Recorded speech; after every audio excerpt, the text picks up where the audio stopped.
D'accord, déjà merci pour l'invitation. Alors juste une parenthèse, puisqu'on n'a pas eu l'occasion avec les camarades de la GEM de se rencarder sur ce qu'on allait dire, etc. Donc je précise à tout hasard que moi j'ai pas de responsabilité éditoriale dans la GEM, je suis collaborateur. Et que Qu'est-ce que c'est que la GEM peut-être? La GEM, pardon, c'est la grande édition Marx Engels dont il va être notamment question dans mon propos. Et donc voilà, ce que je dis au cas où n'engage absolument que moi. Donc ça c'était les précautions de rigueur. Maintenant, donc sur traduire, éditer Marx, ce qui nous semblait intéressant peut-être, c'était de revenir sur les enjeux contemporains de l'édition, de la traduction, de la diffusion plus globalement des textes de Marx et également des textes marxistes au sens plus large, à travers notamment une espèce d'historique de cette question.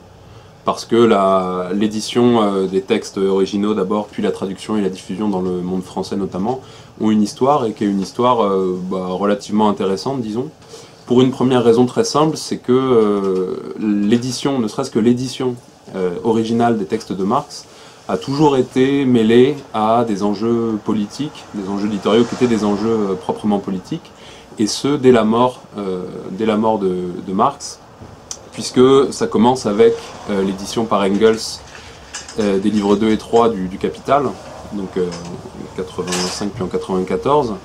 Il y a déjà des problèmes qui se posent, puisqu'il s'agit de trancher dans les manuscrits qu'a laissé Marx, il s'agit de faire des choix, il s'agit de réarranger le texte, de même pour des textes un petit peu plus politiques comme la critique du programme de Gotha, qui est érigé au rang de texte à part entière, alors qu'il s'agissait au départ de notes critiques sur un programme qui n'était même pas le programme définitivement adopté lors du congrès. Il y a comme ça toute une série de questions qui se posent dans le choix de l'édition des textes de Marx. Et tout au long du XXe siècle, après la fin du XIXe, on va retrouver cette dimension très politique des œuvres de Marx, qui, en tout cas de ce que j'en connais un petit peu, ressemble un petit peu à ce qui s'est passé, à ce qui a pu se passer au sein de l'Église catholique en termes de donner des enjeux très très forts en termes institutionnels et en termes politiques à la fixation d'un canon, à l'établissement des textes, à la diffusion de certaines idées, etc. etc. Et on retrouve par exemple tous ces débats-là lorsqu'il est question de publier l'idéologie allemande dans les années 30, puisque l'idéologie allemande au départ est brandie par des gens qui sont des anti-staliniens, en tout cas des anti-soviétiques. On retrouve tous ces débats-là avec la publication des Grundrisse, c'est-à-dire des manuscrits préparatoires au Capital à partir des années, en gros à partir des années 50, disons, et le fait que, de même, des différents groupes politiques, et notamment en l'occurrence les trotskistes, vont brandir ces textes-là contre certaine lecture de Marx, contre la lecture proprement soviétique de Marx, et on retrouvera comme ça à chaque époque des enjeux politiques qui sont liés à des questions d'édition bête et méchante, disons. Et notamment ça va se cristalliser autour du projet, qui me semble important de mentionner, de l'édition des œuvres complètes de Marx.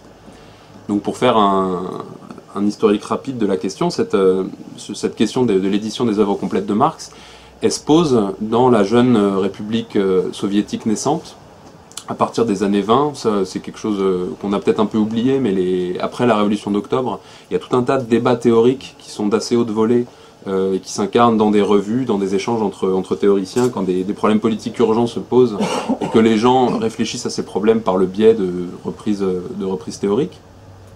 Et à partir du milieu des années 20, en gros à partir de 27 à peu près, il y a le projet par les soviétiques, qui ont des gens formés pour ce faire, d'éditer ce qu'on appelle depuis la méga, donc il s'agirait ici de la première méga, Marx Engels Gesamtausgabe, donc œuvre complète de Marx Engels en français, qui, en gros première méga, qui est déléguée à un intellectuel qui avait un passé trouble puisqu'il avait été menchevique, qui est Ryazanov, qui fait une partie du boulot, qui commence à éditer les œuvres complètes de Marx, mais qui sera purgé par disons, l'appareil stalinien au milieu des années 30.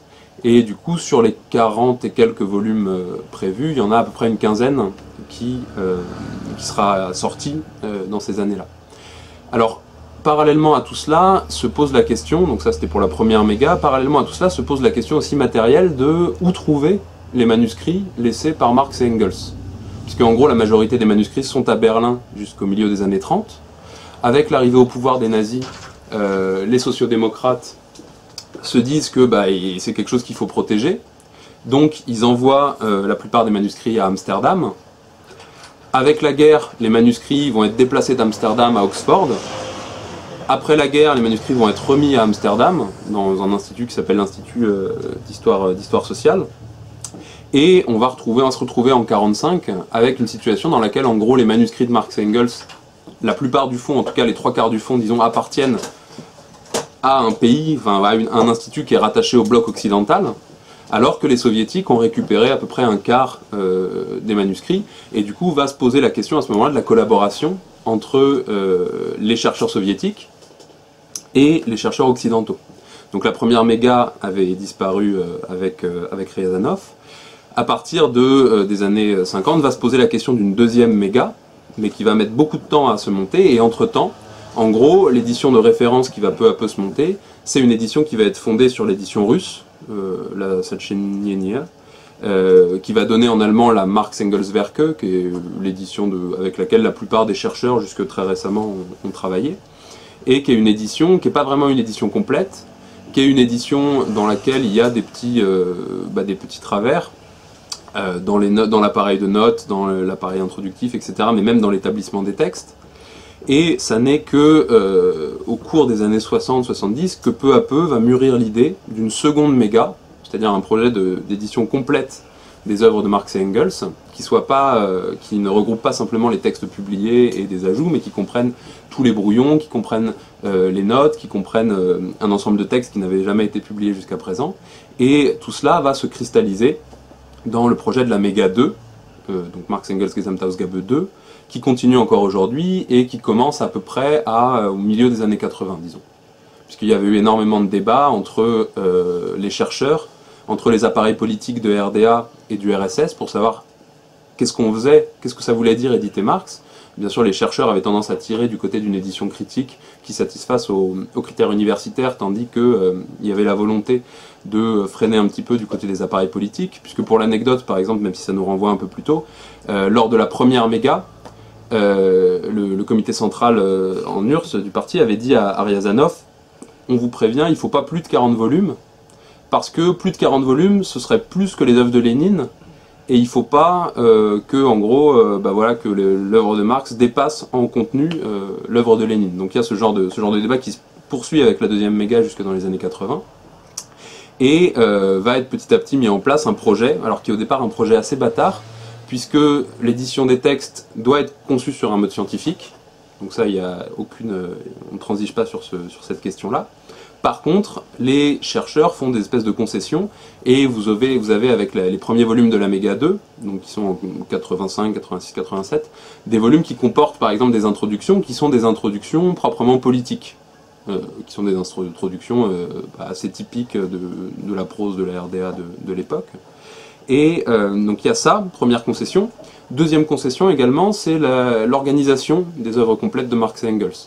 Puisque la méga, contrairement aux éditions critiques habituelles qui sont sur un ordre chronologique, la méga va être partagée en 4 sections. La section 1 qui regroupe les textes de Marx et Engels au sens large. La section 2 qui est spécifiquement dédiée à l'édition des manuscrits préparatoires au Capital, et qui pose la question de savoir à partir de quel moment est-ce qu'on considère qu'un texte est un manuscrit préparatoire au Capital, et donc qui commence avec les Grundrisse et qui s'achève avec les derniers manuscrits du livre 2 quelques jours, quelques semaines avant la mort de Marx. Une section 3 qui est consacrée à la correspondance, et les éditeurs ont pris le parti désormais d'inclure les lettres des correspondants de Marx et Engels, alors que la MEV par exemple ne comportait que les lettres de Marx et Engels et pas les réponses de leurs correspondants. Et une section 4 qui est dédiée à quelque chose de plus philologique, qui constitue les notes marginales de Marx et Engels dans les différents livres qu'ils ont pu lire. Qui est en gros la section un peu ingrate sur laquelle on a le moins avancé, parce que bon, c'est pas forcément enthousiasmant de travailler là-dessus. Et pareil, et ici se posent des questions, puisqu'il y a encore la question de savoir qu'est-ce qu'on considère comme une note marginale, qu'est-ce qu'on considère comme un manuscrit préparatoire au Capital. Je ne sais pas si vous avez eu l'occasion de regarder par exemple les théories sur la plus-value, ce genre de texte, mais la frontière est très floue entre des textes qui sont vraiment des textes de Marx et des notes marginales sur des œuvres. Et donc il y a ce projet-là, qui est encore l'organisation de la Méga 2 aujourd'hui, et qui en gros est considéré aujourd'hui par les chercheurs comme un projet qui manifeste quand même un certain biais téléologique. Parce qu'ils considèrent que, en gros, ce qui est important, c'est le capital, et que donc on consacre toute une section à l'édition exclusive des textes du capital. Et aujourd'hui, simplement, par exemple, lorsqu'on traduit, on y reviendra dans le cadre de la GEM, on se base sur cette édition Méga 2, qui n'est pas encore achevée. Alors la section 2, c'est-à-dire tous les manuscrits préparatoires au capital, a été achevée très récemment. La section 1 n'est pas du tout achevée, il y a énormément de textes qui manquent, par exemple le volume sur le manifeste du Parti communiste est manquant, il y a tout un tas de volumes encore qui manquent. La correspondance, pareil, ça a été arrêté, et ça reprend difficilement. Quant à la section 4, c'est à l'état, pour l'instant en tout cas, qui est résiduel. Pourquoi? Pour la simple et bonne raison qu'avec la chute du mur en 89, avec la disparition de l'URSS, la plupart des chercheurs qui travaillaient sur ces questions et qui étaient en charge de cette édition des textes ont tout simplement été licenciés, ont dû trouver un boulot par exemple dans la banque pour certains Allemands qui étaient des spécialistes de l'œuvre économique de Marx, pour l'anecdote. Et aujourd'hui... Beaucoup au chômage. Hein. Et beaucoup au chômage. Une vraie chasse aux sorcières. Hein. Plus effectivement la chasse aux sorcières, et aujourd'hui en gros vous avez une équipe qui est un peu dans la mouise pour continuer à porter le projet, parce que tout simplement les financements manquent. Et la plupart des gens qui ont repris le projet l'ont fait par le biais d'institutions universitaires. Donc aujourd'hui par exemple c'est l'Académie Berlin-Brandebourg, qui est une espèce de CNRS au niveau fédéral, disons, en Allemagne, qui finance la méga à proprement parler. Et vous avez des antennes de la méga, c'est-à-dire des chercheurs qui travaillent sur ces questions-là. Alors il y en avait une en France qui n'existe plus. Il y a notamment beaucoup de camarades au Japon qui travaillent sur ces questions-là, parce qu'ils ont les sous, ils ont le financement de la part des universités pour faire une partie du travail, et qui notamment ces camarades japonais qui sont occupés de la fin de la section 2 de la méga, donc des manuscrits préparatoires au capital. Il y a quelques camarades aux États-Unis, bref, un peu partout dans le monde. Et c'est comme ça aujourd'hui, voilà, c'est un projet qui est un projet d'ampleur, mais qui tient comme il tient avec les fonds qu'il a, quoi. Avec en plus la question qui se pose, celle de l'accès aux manuscrits, puisque les manuscrits, la plupart, sont désormais à Amsterdam, mais la méga a réussi à arracher une victoire en un certain sens, c'est le fait de se réserver la primo-publication d'absolument tous les textes de Marx et Engels. C'est-à-dire simplement pour l'anecdote aujourd'hui, les gens qui s'occupent de cela en Chine vont bien entendu beaucoup plus vite que le cadre de la méga, puisqu'ils ont les financements, ils ont les chercheurs pour travailler sur ces questions-là, pour des raisons internes à l'histoire institutionnelle du Parti communiste chinois, bref, sans revenir là-dessus. Mais la méga est parvenue à dire non, vous ne traduirez que ce que la méga édite, et vous suivrez ce rythme-là.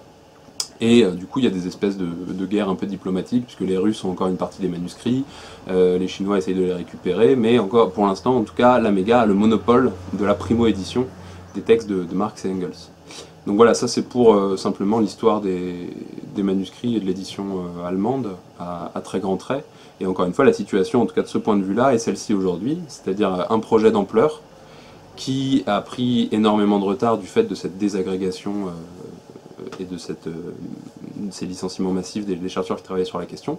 Et donc aujourd'hui, typiquement, par exemple, un texte comme l'idéologie allemande n'est pas édité, il va bientôt l'être très prochainement, mais il n'existe pas d'édition scientifique allemande d'un texte comme l'idéologie allemande ou comme le manifeste du Parti communiste. Donc ça c'est la première dimension. On continue ou... Peut-être préciser qu'effectivement là on parle d'édition critique, parce que longtemps énormément de textes de Marx étaient inconnus, même dans une édition acritique. Effectivement on mélangeait un petit peu les deux, mais pour les besoins de... Parce qu'effectivement il y avait aussi le chapitre 6 inédit, il y avait le manuscrit de 44, tu as parlé bien sûr d'idéologie allemande des Grundrisse, et à chaque fois ça relance des débats comment sur Rome, le chapitre 6 sur la notion même de mondialisation finalement, c'est pour ça que ça a pris une ampleur aujourd'hui. Les Grundrisse bien sûr c'est le rapport à Hegel, le manuscrit de 44 c'est est-ce qu'il existe même une philosophie de Marx finalement, tu sais qu'il n'y en avait pas, c'était celle d'Épicure. Bon, et Lukács au contraire lui est parti des manuscrits de 44 pour faire toute une anthologie. Il faut expliquer à partir de quand on a et là il s'agissait simplement de faire lire. Là, on n'est pas pour bien expliquer, on n'est pas dans... Là, la plupart, disons, des grands textes sont quand même lisibles. effectivement. Et là, on parle d'édition critique. Donc, les manuscrits de 44, c'est dans les années 30 oui, c'est le début des qu'on années a commencé 30. qu'on les a découverts, que la plupart... Voilà, et très rapidement, ça a été saisi par des marxistes anti-soviétiques, anti-staliniens, comme un texte à connotation éthique, disons, qui permettait d'opposer au marxisme-léninisme en voie de constitution une perspective un peu différente. Autour de ça, c'est notamment Landshut et Mayer, qui sont deux éditeurs allemands qui étaient des anti... oui, mais par exemple, Lukács a beaucoup travaillé là-dessus. Lukács est toujours resté pro-soviétique. Alors évidemment, il y a des gens qui vont dire qu'il appartient au marxisme occidental, ce qui est faux géographiquement, parce qu'il a toujours été, disons, quand il était effectivement critique de certaines dérives mécanistes au sein du marxisme. Mais Lukács, c'est... Mais ce qui est incroyable d'ailleurs, c'est qu'il a presque une intuition de... Voilà, c'est plutôt ça. Mais bien sûr, après, évidemment qu'il les avait lus... il les a lus après. Oui, tout à fait. Enfin, c'est sûr que c'est devenu après un outil polémique. Oui, c'est devenu un outil polémique, et à plusieurs reprises, encore une fois, l'idéologie allemande, les manuscrits de 44, ça a été un moment, un texte phare, par exemple en France, du marxisme, disons, humaniste chrétien. Vous avez tout un tas de textes dans les années 60 de Bigot, de Calvez, qui sont des révérends pères, qui brandissent ces textes-là contre une lecture, encore une fois, marxiste-léniniste, même contre une lecture véritablement politique de Marx, en disant qu'on a là le marxisme véritable éthique, selon une ligne qui sera en partie seulement celle de Roubel, par exemple, avec son édition à lui. Pour les Grundrisse... Et à contrario, effectivement, Althusser, j'allais dire presque, a essayé de mettre une sorte de fleur-cousion sur ces textes en disant que c'était pré-scientifique. En tout cas, là, c'était une manière d'opposer le jeune Marx. Enfin, justement, c'était pas l'opposition du jeune au vieux Marx, elle était justement autant par les soviétiques qu'au contraire par des pro-soviétiques. Et de toute façon, c'est un drame quand on les essayait de voir la solution de continuité. Effectivement, les Grundrisse, on a vu un peu le crâne de Voltaire enfant, le crâne de Voltaire adolescent. Enfin, on voyait et effectivement, même une bonne partie des thèses althusseriennes tombent rien qu'en lisant les Grundrisse, des thèses marxologiques. On a déjà parlé beaucoup d'Althusser hier. Oui. On peut peut-être effectivement, c'est pas un débat plus actuel, bien sûr. Mais je pense que ça témoigne quand même de la dimension, encore une fois, même si l'analogie vaut ce qu'elle vaut, la dimension quasi religieuse de cette question-là, et le statut un petit peu... les débats politiques étaient en partie traduit en quel Marx est-ce qu'on choisit et comment est-ce qu'on l'oppose aux autres qui n'ont pas un vrai Marx. Et les Grundrisse, c'est pareil, c'est assez... Typiquement, les Grundrisse, donc ça a été la première traduction française par Dangeville, émane, mais ça on y reviendra peut-être, du milieu trotskiste. Et les premiers commentaires, c'est-à-dire qui cherchent à mettre au travail les Grundrisse, c'est par exemple la traduction de Jean-Paul Lafeu. Non, je pensais au texte de commentaires. De Rubin et ensuite de Rozdolski, qui sont les gens qui ont essayé de faire des... Autour de Riazanov. Voilà, autour de Riazanov, de faire un travail sur les Grundrisse pour expliquer en quoi c'était proprement marxiste. Ça a été traduit en français dans le cadre d'une revue qui était critique de l'économie politique, qui était la revue à l'époque de la revue théorique de la LCR. De la LCR commençante. Et Rozdolski, c'est toujours pas achevé. Il y a qu'un seul tome qui est traduit. Pourtant, ça peut être très intéressant, effectivement, ce genre autour de Rubin. Voilà. Et donc, c'est les premiers chercheurs qui ont essayé de faire jouer certains manuscrits pour complexifier, disons, entre guillemets, la vision qui pouvait être celle du capital. Et voilà, tous ces débats-là, encore une fois, ont toujours une connotation politique. Effectivement, il faudra peut-être un peu replacer... heureusement, c'est pas toujours des questions religieuses, il n'y a pas toujours une manière religieuse de traiter Marx avec les textes plus ou moins apocryphes ou non, parce qu'en choisissant des canons... Non, mais ce que je veux dire, c'est que souvent, il faut aussi repasser, depuis le début du marxisme, il y a eu ce qu'on appelle le marxisme de la chair, qui a aussi joué contre le mouvement ouvrier. Parce on a l'impression que... quand on se place dans une étude forcément de rigueur scientifique et logique, après il y a quelque chose qui est non scientifique qui apparaît, qui est de se dire que pensait Marx, et Marx va servir de juge de paix par rapport au mouvement ouvrier. Oui. C'est quelque chose qui... bien sûr, c'est pas... Ça ne touche pas les gens qui sont dans la marxologie pure et simple, mais il y a un usage de la marxologie qui est très fréquent, qui consiste en fait à donner des bons points en fonction de critères marxistes. Effectivement, c'est ce que tu disais. Oui. Mais ça a commencé très tôt, c'est ce que s'appelait le marxisme de la chair. On peut penser à Kautsky. Effectivement, quand on pense qu'à quelqu'un d'aussi important que Gramsci a quand même formulé un texte essentiel où il dit la révolution contre le capital, qui est évidemment peut-être très injuste dans la formulation, mais c'est donc qui exprimait un ras-le-bol Ça veut dire la révolution d'octobre était en partie faite contre la doxologie, une certaine marxologie qui finissait par tourner à vide. C'est-à-dire que, bien sûr qu'il y a effectivement, c'est très important, on a vu, parce qu'il y a toute une histoire d'une non-réception de Marx qui est catastrophique. Et effectivement, le mouvement ouvrier, dans son ensemble, partout dans le monde, a eu affaire à d'autres questions qui se sont posées. Il a produit ses propres questions. Et c'est ce que Domenico Sordo appelle par exemple le processus d'apprentissage. Et effectivement, il y a aussi il y a des réponses qui ne sont pas dans Marx, quoi. Et par exemple, et même à contrario, par exemple, il y a des choses très, très étonnantes. Si on parle de mécanisme, de dérive mécaniste, elle est propre effectivement à la Troisième Internationale, elle est propre aussi à la Deuxième. Et d'ailleurs de la même manière. Souvent c'est un peu le même dérive scientiste. Ou on peut prendre des gens, vous prenez par exemple Adorno ou Staline. Des gens aussi, c'est vraiment très différent. Vous avez chacun une suppression de la négation de la négation, dans les lois de la dialectique. Quelles conséquences ça a eu sur le plan historique? Il ne faut pas non plus tomber dans l'idéalisme, c'est pas forcément ça qui détermine tel... mais il faut reconnaître qu'effectivement ça peut toucher autant le marxisme-léninisme institué que le gauchisme. Donc voilà pour ces questions. Non, tout de suite je vais sur les aspects hyper polémiques de cette question. Oui, parce qu'on parlait d'éditer Marx. Voilà, tout à fait. De l'édition marxiste. Mais effectivement, pas trop des interprétations. Non, mais c'est passionnant justement toutes ces questions justement parce que... les deux sont liés. C'est-à-dire que je pense il aborde avec raison cette question, c'est-à-dire tous les enjeux historiques qui se posent, politiques, qui se posent à chaque nouvelle publication en fait, de Marx. Et il ne faut pas non plus trop surestimer la portée que ça a à chaque moment, puisque faut pas tomber dans l'idéalisme, ce serait quand même drôle pour des marxistes quand même, tomber dans l'idéalisme où tout se jouerait justement sur des questions religieuses, de canon, de texte, etc. Non, mais ça... non, mais c'est une critique hyper marginale. Mais je suis d'autant plus d'accord que moi je pense que c'est important. Et un autre exemple, à titre vraiment d'exemple, va se poser la question très très tôt en URSS, qu'on appelle la survivance des catégories marchandes. Parce qu'en gros, on a affaire à un modèle de socialisme dans lequel l'argent continue à jouer un rôle, dans lequel la marchandise continue de fait à jouer un rôle, et ça va être un débat au sein du marxisme qui se poursuit jusqu'à aujourd'hui. Et en gros, traduit... Alors, cette question qui est une question politique, c'est-à-dire à quel niveau est-ce qu'on a du socialisme, est-ce qu'on poursuit dans cette voie, est-ce qu'il ne faut pas poursuivre dans cette voie, ça a une tonalité immédiatement marxologique, entre guillemets, puisque ça pose la question de savoir dans quelle mesure est-ce que Marx a construit entre la section 1 du Capital consacrée au marché, disons pour le dire vite, et le reste des sections consacrées au capitalisme à proprement parler, dans quelle mesure est-ce qu'il y a un lien organique entre tout cela, ou dans quelle mesure est-ce que le capitalisme n'est finalement un cas particulier de la société marchande, et que dans ce cas-là, on peut tout à fait continuer à brandir les catégories marchandes en faisant en sorte qu'on soit dans une société qui soit non capitaliste et qui du coup soit en partie socialiste. Et c'est des débats qui ont une connotation marxologique et qui vont s'incarner dans l'édition des manuscrits, dans la question de savoir quelles sont les évolutions de Marx sur cette question-là, mais qui ont une dimension politique, alors au début de l'URSS et jusque assez tard dans les années 20, qui reprennent une dimension polémique avec le socialisme yougoslave,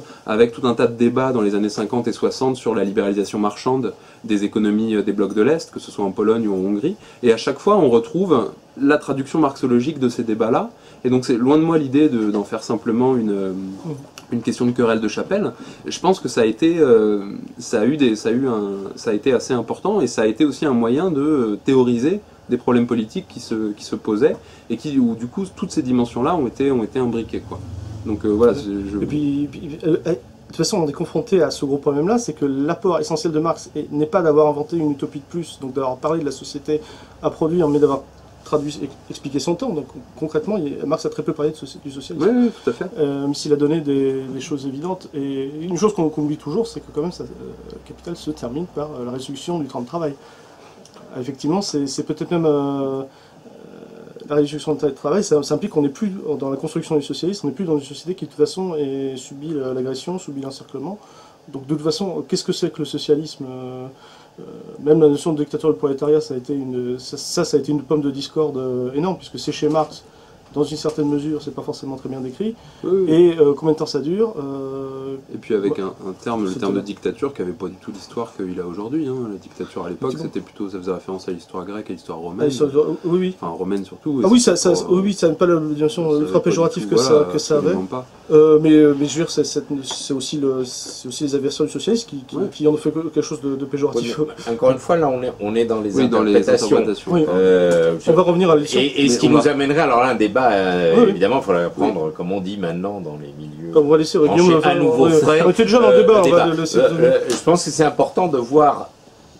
Tu l'as très bien fait et tu as complété d'éléments. Donc, je pense que tu peux peut-être insister sur les moments où il y a eu des publications. On a parlé là du moment où les manuscrits de 44 ont été découverts. Ils étaient inconnus des marxistes en général, des communistes, etc. jusque-là. Alors, il n'y a pas eu beaucoup d'autres textes qui ont été découverts tellement, qui ont une importance par la suite, ne serait-ce que parce que tu peux peut-être parler d'un des premiers qui s'est intéressé à cette question, qui était Engels. Oui. Et le rôle qu'il a joué, enfin là tu avais peut-être prévu d'en parler, mais je pense que c'est important d'expliquer comment Engels, ça va être le premier éditeur en réalité sérieux, directeur éditorial finalement de Marx. Et post-mortem surtout pour tout ce qui était encore en chantier. Ouais. Bah effectivement, donc pour le Capital par exemple, il est évident qu'aujourd'hui, donc c'est quelque chose qu'on n'a pas forcément en tête, mais que ce soit le livre 1 ou le livre 2 ou le livre 3, les versions qu'on en a aujourd'hui ne sont pas des versions définitives de Marx. Pourquoi? Parce que le livre 1, ce qu'on a en français, c'est soit la traduction Roy, donc qui a été effectivement revue par Marx, qui est sortie en 72, mais à laquelle Marx pensait devoir faire des ajouts, puisqu'il a réédité le Capital en allemand ensuite. Donc ça, pour la version Roy, c'est pas une version définitive de Marx. Bien qu'il avait déjà transformé. Bien qu'il avait déjà transformé par rapport à la première. Pour la traduction française, puisque les Français n'avaient pas la tête théorique, entre guillemets, qu'avaient les Allemands.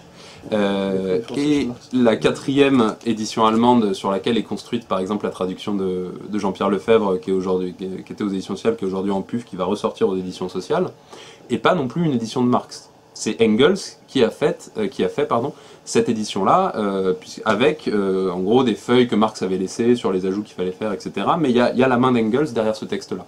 Pour les livres 2 et 3, c'est encore plus manifeste, puisque Marx laisse à sa mort un tas de brouillons, et c'est Engels qui va se charger de l'édition des livres 2 et 3, et qui surtout va être chargé d'une tâche qui est assez écrasante, qui est celle de donner une forme entre guillemets définitive à un travail que Marx avait laissé inachevé.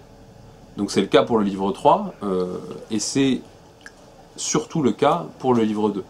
Et aujourd'hui, pour vous donner un exemple, les marxologues, disons, essayent de relire un petit peu ces livres-là, tous les débats autour de la baisse tendancielle du taux de profit, tous les débats autour des schémas de reproduction qui sont utilisés aujourd'hui par une certaine lecture économiste, disons, de Marx.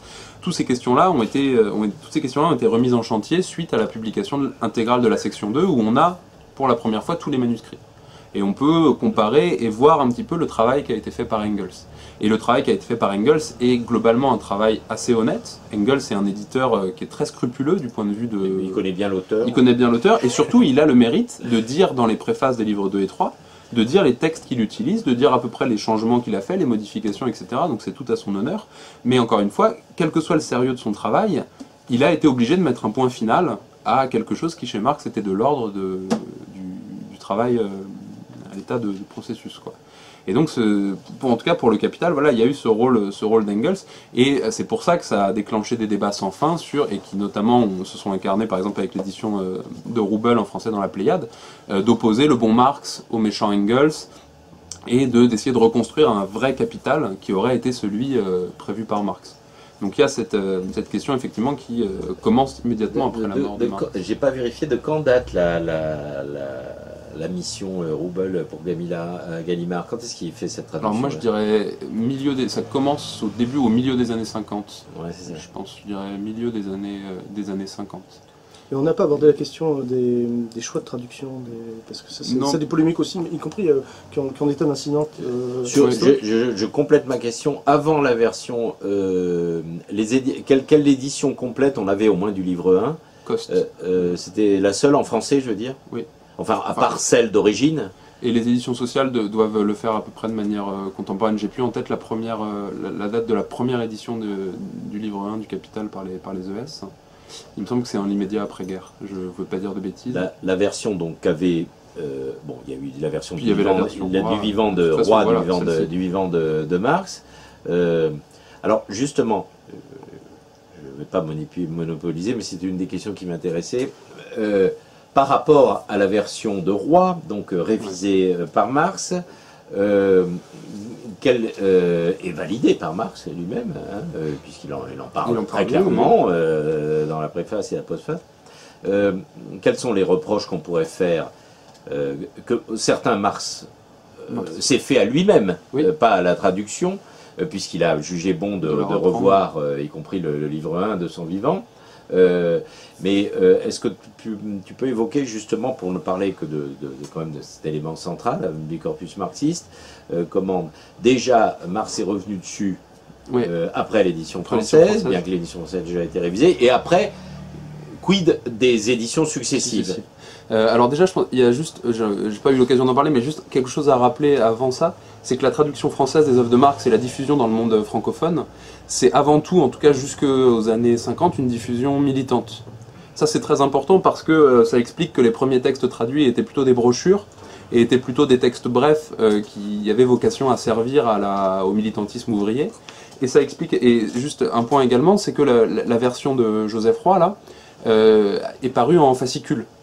Marx le dit, voilà, et donc c'est une version qui est assez particulière. Il y a une préface très connue où Marx dit j'ai un peu peur avec ma version en fascicule là parce que le public français qui est toujours pressé de conclure, il est probable qu'il se trouve face à des questions très abstraites voilà, et il va devoir attendre un peu avant qu'on parle de lutte de problèmes proprement syndicaux, politiques sur l'exploitation, la journée de travail, etc., etc. Donc au départ il y a ça. Et Marx a une deuxième idée pour le public français, c'est qu'il le dit explicitement, les Français n'ont pas, c'est plutôt dans la correspondance, n'ont pas la tête théorique, et du coup, j'en rabats un petit peu, disons, sur les prétentions, notamment hegeliennes, dans le texte français. Parce que ça, c'est quelque chose d'assez important, il me semble, c'est que, pour le dire rapidement, l'allemand est une langue assez particulière, dans la mesure où, contrairement à nous, en un certain sens, les mots très abstraits, vous avez des mêmes mots qui ont des significations à la fois très abstraites et très concrètes. Et chez Hegel, c'est manifeste, c'est pour ça que traduire Hegel, par exemple, c'est quelque chose de difficile, parce qu'on ne sait jamais, en gros, si on doit choisir plutôt le côté concret du terme, ou au contraire le côté abstrait. Et quand on traduit Marx, le problème se pose à nouveau.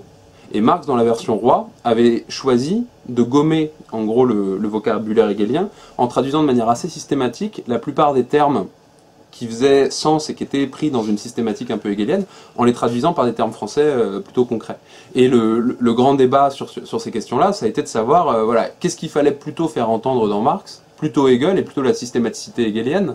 Et c'est pour ça que la traduction qui a été lancée le projet de traduction de Jean-Pierre Lefebvre à partir des années 80 a choisi de mettre l'accent là-dessus. C'était au prix parfois de textes qui sont un petit peu moins lisibles, un petit peu plus philosophiques pour le dire vite. Tandis que jusqu'à présent, on avait plutôt un Marx un peu plus concret. Mais simplement donc Lefebvre a fait ça pour les Grundrisse, où le problème se pose encore plus parce qu'il y a des termes vraiment marqués comme hegeliens. Pour le Capital, pour un certain nombre de manuscrits qui ont été publiés avant que les éditions sociales se cassent la figure. Il a fait ça, et aujourd'hui, c'est une question qui se pose encore, la question de savoir dans quelle mesure est-ce qu'il faut rendre systématique. Pour dire, des fois, il faut déshegelianiser le vocabulaire de Marx. Quand Marx parle d'Aufhebung pour du capitalisme, c'est la même chose que Abschaffung, ça veut dire suppression. C'est pas la subsomption. Enfin, la plupart, en tout cas, lui, chez Roy, quand il se relie lui-même, il met suppression. Il met suppression, oui. Mais encore une fois, là c'est un problème de traduction à proprement parler, quoi. On peut pas rendre l'ambiguïté du texte. Il y a un écart entre l'allemand et le français. Voilà. Et puis il y a le langage hegelien qui est un allemand à part. En plus. Parce que le fait d'opposer Geschichte, Historie, c'est doublon, c'est d'une... Parce que Hegel emploie beaucoup un procédé qui consiste à mettre d'un côté le mot à racine latine, qui pour Hegel est considéré comme plutôt de l'ordre de l'entendement, c'est-à-dire d'une logique un peu fixe, un peu universitaire au mauvais sens du terme, un peu figée, et il va mettre opposé à ça un terme à une racine germanique qui lui pour le coup sera un terme abstrait mais en un bon sens effectif. Du terme, voilà, effectif, wirklich. Mais ça c'est quelque chose qui est très vieux en Allemagne, par exemple vous trouvez ça sous la plume d'auteurs allemands lorsque la question de commencer à écrire en allemand se pose, donc à la fin du 18e, vous avez une espèce d'auto-célébration de la langue allemande qui consiste à dire nous, contrairement au peuple latin, on est une langue immédiatement philosophique parce que nos concepts sont des concepts, il n'y a pas de distinction entre la langue de tous les jours et la langue proprement conceptuelle. Et c'est un problème qu'on retrouve lorsqu'on cherche à traduire Marx. Ça, c'est vraiment...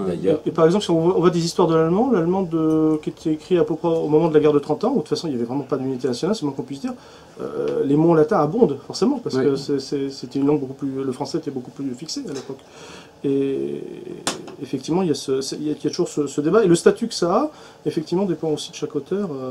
Mais souvent, chez Marx, il n'y a pas forcément l'aspect... Enfin, il faut un peu remettre sur ses pieds le vocabulaire hegelien. Voilà, alors nous, aujourd'hui, la grande édition Marx Engels, et notamment les traductions qu'on a pu faire, s'inscrivent, alors c'est pas forcément satisfaisant, mais de toute façon la traduction, à un moment il faut trancher, s'inscrivent plutôt dans un courant lancé par Lefebvre qui cherche à réhégélianiser, entre guillemets.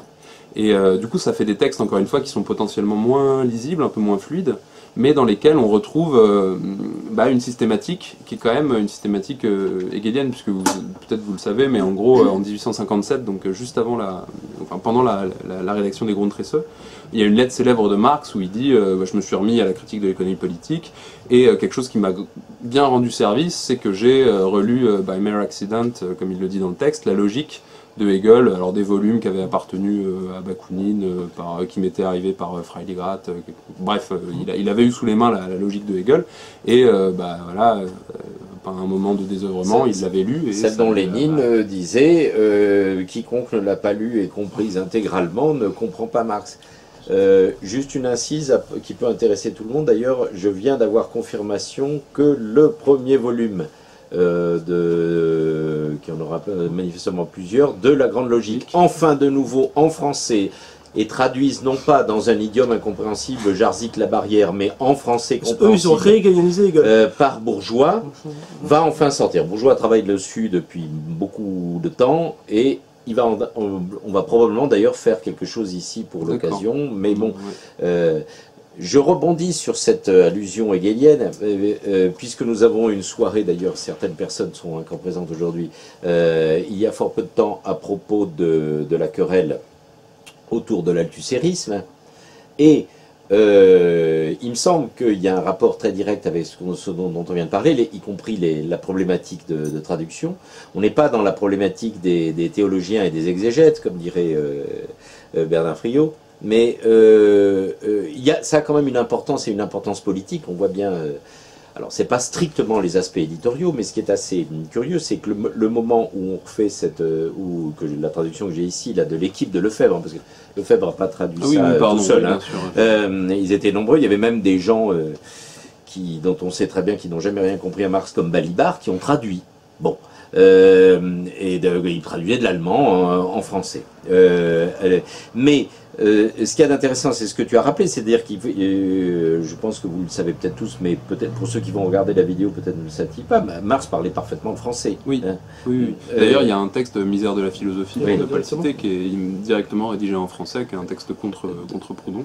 Donc on voit que même pour Marx lui-même, comme tu l'as parfaitement expliqué, il y a des enjeux philosophiques et politiques, puisqu'évidemment on est dans la philosophie politique, extrêmement importants, et qui vont avoir des conséquences. On voit très bien comment, évidemment, tu as rappelé comment Lefebvre et son équipe, et donc tout un courant, a priori strictement fidèle à Marx, pour toutes les raisons que tu as rappelées et plein d'autres, ont tenté de hegelianiser Marx pour des raisons politiques, et dans des circonstances bien précises, et par le biais de la traduction des textes, parce que dans le même temps, on avait des gens comme Althusser et quelques autres, et c'est curieux, parce qu'on est vraiment dans la dialectique et les contradictions, puisqu'il y en avait qui faisaient partie, y compris, j'ai parlé de Balibar, de l'équipe qui traduit.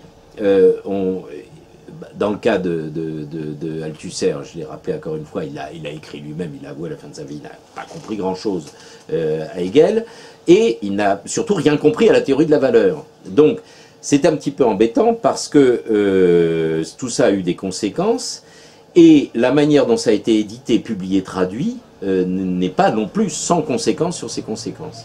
Oui, tout à fait. Mais alors ça, c'est pareil, je pense qu'il faut aussi réinscrire ce truc-là dans les questions politiques de l'époque, parce que à l'époque, et notamment par le biais de la traduction des Grundrisse, cette question de la valeur et cette question de la dialectique hegelienne était aussi une question qui, encore une fois, posait, alors je suis désolé d'insister là-dessus, mais je pense que c'est vraiment important, la question des liens entre marché et capitalisme. Et la volonté althussérienne de mettre sous le boisseau, disons, le chapitre sur la marchandise, correspond aussi à une volonté de faire porter l'accent sur l'exploitation capitaliste, plus que sur des questions de socialisation marchande. Et ça a donné, par exemple, en économie, un courant économique qui a commencé, l'école de la régulation, voilà, avec le premier livre d'Alietta, qui se situe dans cette veine-là et, encore une fois, pose avant tout la question de l'exploitation capitaliste et a tendance à laisser de côté cette question de la marchandise et cette question de la théorie de la valeur, disons, d'un point de vue autre que celui de l'exploitation à proprement parler. Sans compter, peut-être pour que l'arbre ne cache pas la forêt, le gros problème du fait qu'on a surtout lu les livres 1, c'est-à-dire surtout l'exploitation, on ne voyait pas la fin du personnage, pourquoi le mec il meurt à la fin, donc, le bassement du taux de profit, et effectivement l'explosion du système. Et souvent même on attribue à Marx ce qui le précède immédiatement et qui avait été découvert par tous les historiens bourgeois à l'époque, c'est la lutte des classes. Concrètement, c'est pas lui, il le dit lui-même, c'est pas lui qui l'a inventé. Et on réduit souvent Marx à la lutte des classes. Effectivement, peut-être déjà une conscience de l'exploitation effectivement, Marx, c'est surtout les contradictions du capitalisme, c'est le fait que le système ne tient pas. C'est ça être marxiste. Aujourd'hui, ça c'est important. Il est confronté à des contradictions. Son actualité, si actualité il y a, c'est avec le retour de l'impérialisme depuis. Enfin, on n'a jamais eu autant d'impérialisme depuis 25 ans, depuis la chute du mur. Effectivement, même là, une crise sans précédent, enfin la plus grande crise depuis 1929, là c'est Marx qui revient stricto sensu. Mais c'est ce Marx-là, c'est pas simplement le vague culture marxisante de conscience des antagonistes de classe, qui est déjà pas mal. Là, ça serait bien déjà effectivement, on n'en a plus. Les scientifiques bourgeois n'en parlaient plus, ils en parlaient avant, ils n'en parlent plus au moment où justement le mouvement ouvrier arrive, parce que eux-mêmes, de classe révolutionnaire, devient une classe non révolutionnaire. Mais effectivement, le fait surtout que le livre 1, c'est surtout le livre 1 qu'on disait, en plus amputé d'une lecture sur la valeur. Oui, il est important de préciser que la manière dont, selon Althusser et toute une fine équipe, il aurait fallu lire le livre 1, c'est en ne lisant pas toute la première partie, dont évidemment, qui fait perdre complètement tout son sens au livre 1, sous prétexte que on accorde beaucoup d'être marxiste, ce serait trop théorique, trop compliqué.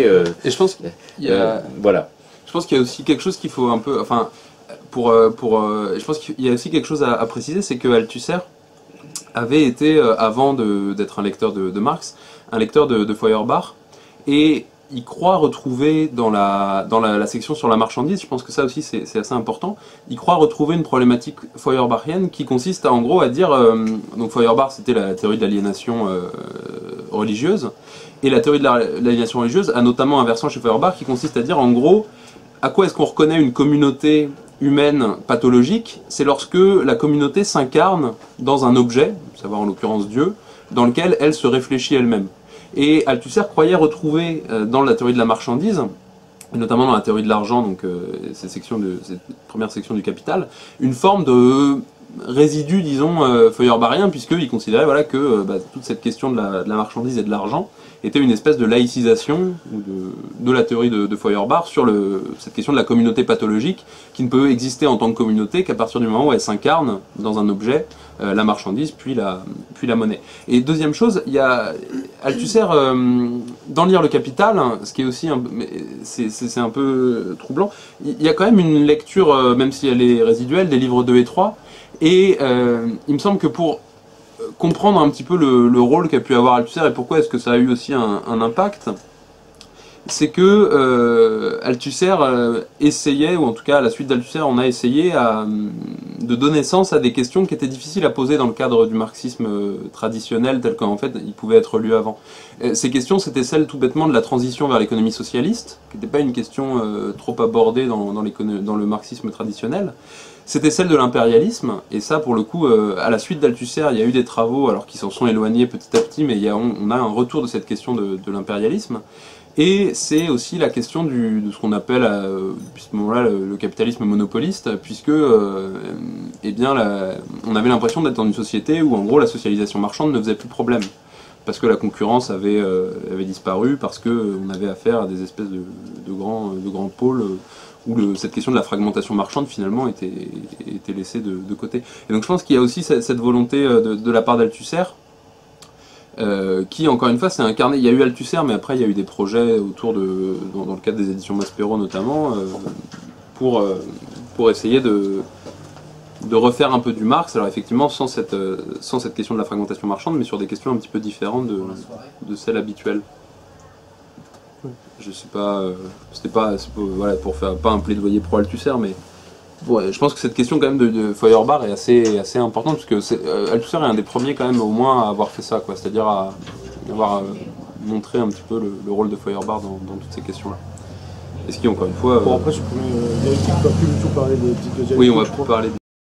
Non, mais après, il en plus au sens hegelien, il dit après que le terme est supprimé, oui, tout à fait. Mais par rapport aux thèses donc, du capitalisme monopoliste d'État, c'était les thèses adoptées par le PCF à l'époque, tu penses que ça avait une influence sur la perception dans la lecture même du Capital, je pense que, en gros, une des hypothèses, si on regarde un petit peu enfin, il me semble vraiment que, en gros, comment dire ça? Il y a, à l'époque de Althusser, oui, c'est quelqu'un qui se situe quand même par rapport aux thèses sur le capitalisme monopoliste d'État, qui alors ont une version française qui sera un peu tardive, dans les années 60, mais qui sont déjà dans le manuel d'économie politique publié par l'URSS en 53-54, de Staline, oui, et puis Ostrovitchanov, et j'ai oublié son nom au second. Donc c'est des questions qui se posent, et il me semble que, encore une fois, il y a vraiment ces trois phénomènes-là qui semblent, pour les marxistes de l'époque, difficiles à penser avec le marxisme traditionnel. C'est la transition, cette question de la transition qui n'est pas abordée par Marx, cette question de l'impérialisme, puisque à l'époque, en fait, c'est plus marxiste, mais il y a l'idée aussi que dans la préface au livre 1 du Capital, on trouve sur ce thème-là le propos de Marx d'Ete fabula narratur, et l'idée que, en gros, petit à petit, les différents pays suivent la voie capitaliste, et au bout d'un moment, en fait, tout le monde finira par être capitaliste. Et ce qu'ont dit une partie des anti-impérialistes à l'époque, c'est que cette théorie de Marx ne pouvait pas tenir, parce qu'il y avait un sous-développement chronique qui était engendré par le capitalisme lui-même, qui était structurel au niveau mondial, etc. etc. Donc ça, c'est pareil, c'était un problème qu'on n'avait pas l'impression de pouvoir penser dans le cadre du marxisme traditionnel. Lénine s'opposait à la théorie du supra-impérialisme de Kautsky, voilà, qui quand même avait la gageure de dire qu'en fait les contradictions impérialistes étaient résolues juste avant la guerre de 14. Oui, il fallait quand même le faire. Oui. Ce qui est amusant à propos, je confirme, puisque j'ai vécu ça, il faut rappeler le contexte. C'est qu'il y a la révolution culturelle en Chine, il y a tous les débats à l'intérieur de ce qu'on appelait le bloc communiste, et ainsi de suite, sur notamment la construction du socialisme, les transitions. C'était des problèmes aussi d'actualité politique et économique de l'époque. Et pour cause, Marx, qui n'a pas prétendu donner les recettes des marmites du futur, évidemment, n'était pas là-dedans. Mais ce qui frappe en même temps, dans la période actuelle, et c'est peut-être aussi ce qui explique le regain d'intérêt pour Marx, indépendamment de l'effondrement, du délabrement total de tout ce qui a suivi, et qui a fait Florès jusqu'à maintenant, mais qui s'effondre dans les conditions que nous connaissons, c'est que ce qui est frappant, surtout pour ceux qui découvrent, ou ceux qui se mettent à relire certains textes supposés connus par cœur, c'est la formidable actualité, au contraire, comme dirait Zizek, qui disait l'autre jour en bon hegelien que la chouette de Minerve, ça veut dire que, et c'est une excellente explication, parce que en termes d'économie politique, Zizek n'est pas brillant, mais c'est un très très bon connaisseur de la philosophie marxiste du côté hegelien, et il est du bon côté politique aussi. Il explique très bien comment c'était un moment où Badiou et lui conviennent que c'est complètement idiot de prétendre que la philosophie c'est de poser les bonnes questions, c'est au contraire d'apporter des réponses. Et le genre de choses qu'on est obligé de rappeler, mais alors que l'inverse est répandu urbi et orbi par nos prétendus intellectuels aujourd'hui. Et donc il donne l'exemple de la chouette de Minerve. Il dit pour bien comprendre cet aspect de la dialectique, c'est de comprendre que la réponse permet de reformuler la question. C'est ça de comprendre la dialectique. Quand on a bien compris ce que veut dire Hegel, et quand tu parles de ça, on est frappé par, justement comme la chouette de Minerve est passée, on a vu ce qui s'est passé en Chine, ailleurs, en URSS et autres, Et on comprend comment, contrairement à justement ce qui était évoqué à l'époque, il fallait sortir de Marx, devenir plus scientifique ou Dieu sait quoi pour comprendre ce qui passait, c'était dépassé. Comme ils n'ont pas compris le sens de la pensée de Marx en la matière, et bien évidemment ils étaient dans des impasses, des apories kantiennes, comme dirait Marx pour rigoler, et alors qu'en réalité on s'aperçoit comment, au contraire, s'il y a quelque chose qui valide parfaitement ce qu'on peut trouver en rapport avec ces questions, et singulièrement en ce moment, avec les évolutions justement de la Chine, de l'URSS, des États-Unis, de ce qu'on appelait le tiers-monde autrefois, etc., c'est qu'au contraire, tout est validé à 100%, quoi, on pourrait dire. En tout cas, ceux qui concernent ceux dont parle Marx dans le texte. Est-ce que... et là, je vais aller aux raisons qui font que avance ou n'avance pas le projet dont tu as parlé, de la méga, ou qui fait que des jeunes universitaires ou intellectuels français s'y réintéressent en dépit de toutes les embûches qui sont mises par l'appareil, qui n'est pas nécessairement idéologique d'État. Eh bien, est-ce que c'est ce que j'évoque de manière comme... coutumière chez moi de manière un peu péremptoire, est-ce que tu peux confirmer que c'est un petit peu la manière dont tu le perçois, ou est-ce que tu as une vision complètement différente? Alors, s'il faut parler de témoignage, disons, je pense que... En retraduisant, en relisant Marx, ouais, dans la période actuelle, justement. Je pense que... Alors, moi, j'ai la chance de faire partie d'une génération qui n'a pas grandi dans les années 80 et 90. Enfin, j'étais un petit peu jeune dans les années 90, donc j'ai pas eu la déferlante libérale un peu gnangnan, quoi. Mais je pense que ça procède quand même d'une forme d'insatisfaction, ce que j'ai l'habitude de dire, disons, enfin, moi l'impression que ça me donne en tout cas, c'est qu'aujourd'hui, on a l'impression qu'il y a une espèce de paradigme dominant pour penser le monde, et la plupart de ces dimensions, c'est le paradigme de l'échange. En gros, on serait dans un monde où il y aurait des sujets qui échangeraient, alors des marchandises, hein, mais aussi de la culture, tout un tas de choses, et que ce paradigme-là, il est de plus en plus hégémonique, et que c'est cette question-là qui commence à être reposée, quoi. Et moi, je vois ça, par exemple, dans c'est l'échange qui crée la richesse. Voilà, c'est la théorie néoclassique de la valeur, mais ça s'incarne dans vraiment beaucoup de choses. Et c'est ce que je pense, se trouver, et je pense c'est aussi pour ça que Badiou, par exemple, est quelqu'un qui a de plus en plus de succès et à bon droit. C'est parce que c'est quelqu'un qui a été un des seuls à poser le problème en termes proprement philosophiques du refus de cette espèce d'hégémonie de l'échange. Et il me semble qu'aujourd'hui, c'est ce qu'on essaye de retrouver dans Marx. Mais il y a un symptôme de ça aujourd'hui. De l'échange équitable. Équitable, qui voilà. Plus est. Qui plus est, effectivement. Parce que, mais tout échange est nécessairement équitable, en fait, dans cette... oui, c'est basé sur la volonté des contractants. La libre volonté des contractants. Et du coup, et chez Marx, il y a des moyens de résister à ça. Parce qu'il me semble que Marx, c'est la personne qui a dit, bah, effectivement, on est dans un monde d'échange, mais c'est pas du tout contradictoire avec l'exploitation. Et même il dit, on n'a jamais eu plus équitable que ça. C'est le passage célèbre dans la critique du programme de Gotha où il se fout de la gueule de la salle en disant arrêtez de m'emmerder avec ces conneries sur rendre l'échange équitable, etc. Voilà, il est tout à fait équitable au sens de la valeur capitaliste bourgeoise. Et du coup, il me semble que c'est aussi ça dont témoigne un petit peu une espèce de soubresaut dans les sciences sociales, avec cette question de la théorie de la valeur qui revient sur le devant de la scène. Alors que dans des traductions très très variées, hein, mais on peut penser par exemple à quelqu'un comme Lordon aujourd'hui, comme Orléans, tous ces gens qui ont le mérite de remettre ces questions-là sur le tapis, bien entendu Bernard Friot.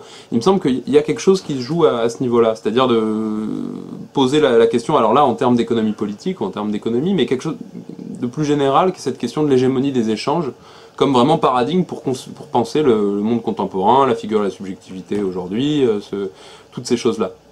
Et il me semble que c'est par rapport à ça, en fait, surtout que je situerais la relecture de Marx, que c'est parce qu'il faut bien voir, alors encore une fois, c'est pas une période que j'ai vécue, mais j'en ai eu l'idée dans les textes et dans même des vidéos ou je ne sais quoi, c'est que les années 80, en économie, en philosophie, dans tout un tas de disciplines, ça a été vraiment cette perspective-là.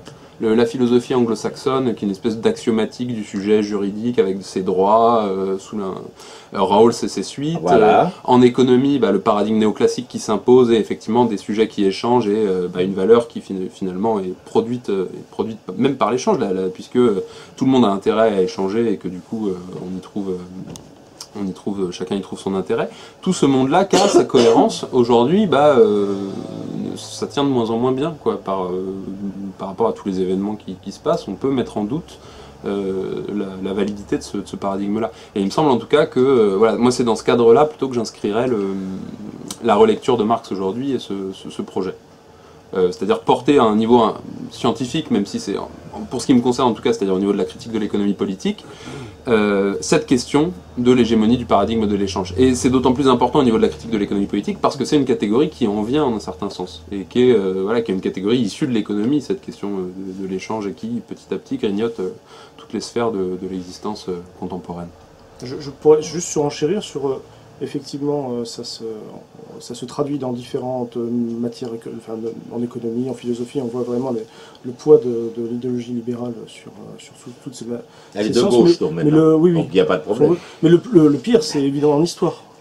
Là, moi je peux dire simplement en tant qu'éditeur, là, tu as un simple témoignage, hein, depuis 10 ans, j'ai jamais eu trop de problèmes pour faire du marxisme, ou de la marxologie, si on veut, dès qu'on aborde des questions historiques, c'est-à-dire qu'on n'est pas totalement sur le paradigme anticommuniste.